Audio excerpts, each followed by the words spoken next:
My name is Chimamweziwa. I'm the Chief Operating Officer of Legal Aid Initiative, as well as the founder of the organization. My role under Legal Aid Initiative is to ensure that all the members are working accordingly, and also I'm found in the marketing department, where I market the organization and ensure that the organization is best well settled in areas where it gets to find partners or networks that it gets to build and help the organization with.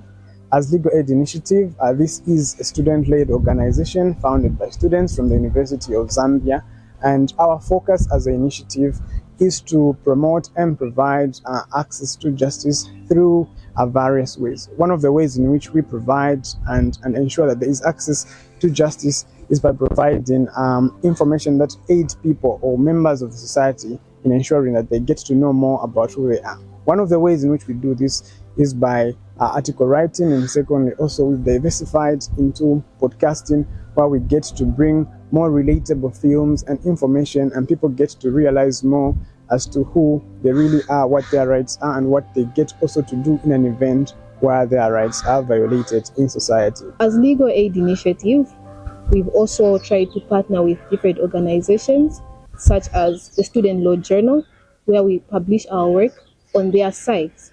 And also we've tried to partner with the Unza Law Media team, yes, so that our work is published on the weekly newsletters. It can be accessed by students and any other person. So we understand as Legal Aid Initiative that ignorance is not a defense. So we are trying to spread awareness and ensure that everyone knows their rights and justice is accessible to all. I believe we're innovative enough in the sense that we have diversified in our operations. We have a podcast, and under this podcast, of course, we know that the law affects every aspect of life. So, however, we do not want to limit it to inviting our guests. The diversity is seen in the guests that we bring up. We only don't bring people in the legal profession, but we also endeavor to bring people who are outside the legal profession, doctors, security guards, anybody, so that we see how the law affects their day-to-day activities. One of our priorities as Legal Aid Initiative is simplistic language. And so because of that, we have not only benefited the legal community, but also individuals outside the legal community. One of our colleagues wrote an article on employment law, minimum wages. And there was a security guard who actually read the article, and they actually responded and communicated to us that they had actually benefited from the article. We have over 70 languages there.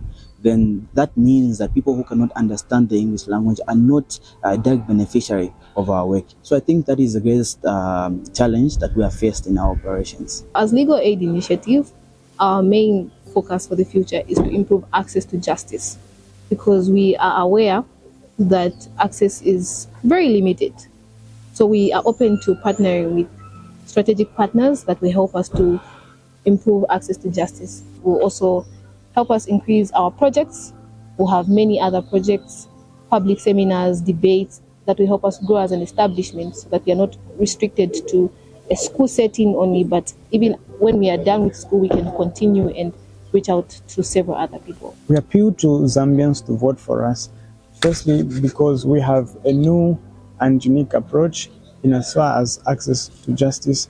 This is because we understand the lived realities of Zambians, both in rural areas as well as in urban areas. We also feel as an initiative that once voted in, when you empower the younger generation, you also get to empower the future generation that is coming, as we are going to be embodied with legal skills and expertise that is going to help us serve society better. Lastly, we also appeal to Zambians to vote for us, in that we meet the needs of the targeted audience that we focus on. That is the youths, the elderly, as well as those that are in formal as well as informal employment.